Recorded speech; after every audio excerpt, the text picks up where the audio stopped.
pares na talaga siya. Ayun, oh, grabe, oh. So, sana maging maganda yung kalabasan ng pagpapares natin dito. Ayan. Good day mga ka-EA. So, for today's video, eto nga mga kalapatids, no? So, dumating na yung araw para tanggalin natin etong harang na to sa ating mga future breeder o yung ating isasalang ngayong season. At yung mismo mga breed nila, baka ano na natin, ila-line up na natin agad sa padating na summer next year. Ayan. Pero di ko pa tiyak kung magkakaroon ng similya nga itong ating ampatuan. Pero tingin ko magiging successful naman yung ginawa nating conditioning. Ayan, no? Tingnan nyo naman yung kanyang condition. Ayan, halos tumikit na nga yung poops niya dun sa polling. At sabik na sila magpares na itong dalawa. Ayan, so bago tayo tumungo sa ating pinaka-content ngayon, so ito yung ating mga breeder. Halos tapos na silang kumain. Ayan, mga kalapatid. So yung painuman nila, merong halong all herbs probiotic yan. Ayan, pansinin nyo, medyo iba yung kulay. Kasi lahat yan, merong all herbs probiotic. Nandito yung isang bote na ginamit natin, paubos na. Pero don't worry, kasi meron pa tayong stock yan. Ayan, nakareserva na rin yan, syempre, para sa akin. Pero dun sa mga gustong sumubok ng ating all herbs probiotic, available yan sa ating Shopee store. Ayan. So, meron tayong deadline pala. So, speaking ng parapol gift bird, yung mga naka-order lang sa Shopee, ang ating magiging qualified at magsisend ng picture sa ating Facebook page. So, habol na kayo kasi hanggang September 15 na lang yan, midnight. Pagka hindi kayo nakapag-send ng picture ng all herbs probiotic nyo, baka hindi natin may habol yung entry ninyo. Tapos mag-a-announce na rin ako ng possible live draw. So, yung nakaabang nga na naka-entry natin doon, eto, yung isa dyan. Yung African Black Eagle na nakakross dito sa Stop Bandrit X Vandenbroek. Ayan sila. So, alin ba dito? Ito ata, yung paparapol ko. Yung isa kasi na direct acquire na yan So, basta, check natin sa mga susunod na mga araw. Pero medyo malaki-laki na siya.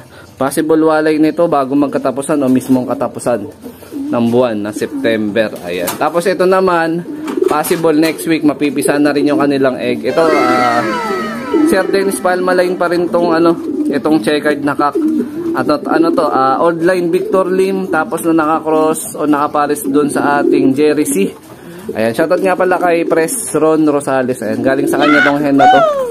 Ano niya rin to? North finisher niya rin to. Ayan, kung di ako nagkakamali, maganda yung naging lipad nito sa norte. Ayan, ipaubaya sa atin para ma-breed. So, eto, kukuha na natin ng lahi. Ayan. So, baka i-out ko muna yung batch ng young bird nila dito dahil nangangailangan na tayo ng pondo kasi malapit na yung NDR. So, kailangan ko ng pang-entry. Okay, so, pag napisa to, positive naman to, parehas may similya. Okay, kaya pag napisa next week, announce ko na lang. Pero kung meron nang mag-interesado, PM na lang kayo sa ating Facebook page para sa detalye. Ayan. Ito na yung pinaka magiging latest na papisa natin dito sa loft. Ayan. Tapos, ang update pa rin, isa pa, nung nakaraan na kasa natin dito, yung huli na binuga ulit nila na itlog, walang similya. So, nirecondition ko itong dalawa. Yung halos na ginawa ko dun sa ampatuan, ganun din dito. Pero malalaman ko kung may similya to, baka by Sunday pa. Kasi kabubuga pa lang ng second egg kagabi. Ayan, ito yung Reiso na Roger Florizon na nakakross dito kay Bato sa yung ating Javier. So, ang kulay niya parang red velvet. Ito naman black velvet. Ayan. So, yung anak nila nandun na sa flyers loft natin. Hindi pa natin pinakawalan. Baka by next week pa. Hindi naman tayo nagmamadali ma-overplayan ng ibon. Ayan. So, chill-chill lang muna tayo sa pagpapabatcher ng ating mga warrior. So, this is it, pansit. Ayan. So, ito, kumain na. Etong dito, hindi pa. Ayan, andito rin yung all herbs probiotic nila. Ayan, tapos patoka. Pero check natin yung magiging kondisyon ng ating Okay, sabik na ba? Ayan, pares na talaga siya. Ayan, grabe, Ito, shoutout nga pala kay Sir Junboy Cabahog. Ito yung bloodline ng kanyang imprek. Ayan, na mayroong 3-way cross. Ayan. So, pagsamahin natin, first time na nila to. So, sana maging maganda yung kalabasan ng pagpapares natin dito. Ayan.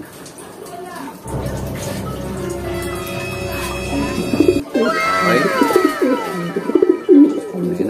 sagutan na. Ayan na mga kalapatids, magkakaalaman na. Nahihiya pa sa camera. Sige.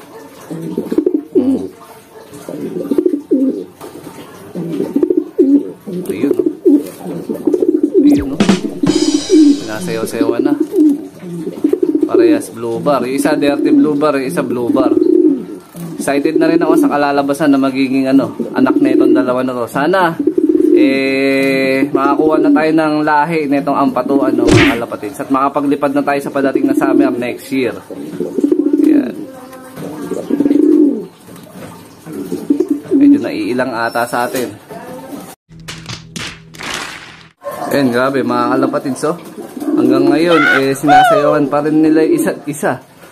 Hindi pa sila nakakaunang puntos. Unang pagtatagpo na itong mga bagong breeder na ikakasa natin. Ayan,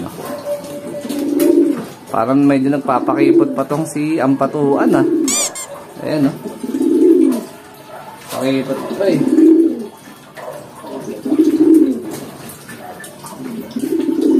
Ayaw pang magpa-score. Sige, ligaw-ligawan mo muna. Sabagay, unang pagtatagpo pa lang naman na itong dalawa na to At mukhang magiging okay naman natin yung pagsasama nila kasi hindi naman sila nag-rumble.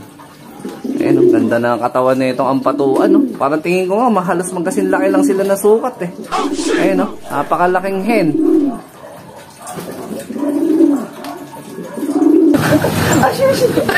Ito na mga ka-EA, umi-score na sila. Muntikan ko pang hindi mabidyohan. Ayun! Grabe, napakalupit, successful ang ating pagpares, So sana ganun din yung kalalabasan ng breed o sana mag-itlog na nga itong si ampatuan. Ayan, shoutout kay Dabarkads TV boy. Eto na yung inaantay ko. So si Dabarkads TV nag-abot na sa atin ng sing-sing, So congratulations nga pala. Syempre, bago natin totally i-shoutout si Dabarkads, congratulations kasi is nakakuha siya ng kanyang award. Yan, grabe, sana all. First overall at third overall sa kanilang kakatapos lang na fun race sa kanilang club. Ayan, sana all talaga, So sana tayo rin. Kaya lang ang problema, meron tayong fun race ngayon, hindi naman tayo sumali kasi nga wala mag-aabang ng ibon. So yun yung problema ko dito sa loft, So hindi tayo totally free time para pero syempre balang araw sana maging ganun din tayo na tuwing linggo available tayo para mag-abang ng ating ibon para sa karera. Ayan. So dito ko natatapusin tong video na to. Shoutout sa mga solid supporter natin dyan. Syempre huwag kalimutan mag-like, comment, and share. Ayan, successful. Naka 1 puntos na sila. Sana magtuloy-tuloy. Pero ililipat ko sila. Pagtapos nila dito, meron akong panibagong batch na pagpaparisin dyan. So abangan nyo soon. So ingat mga kalapatids. Keep safe. God bless. Parang nagbago bigla yung mood ni Imbrek Pagtapos maka-score, bigla nagalit.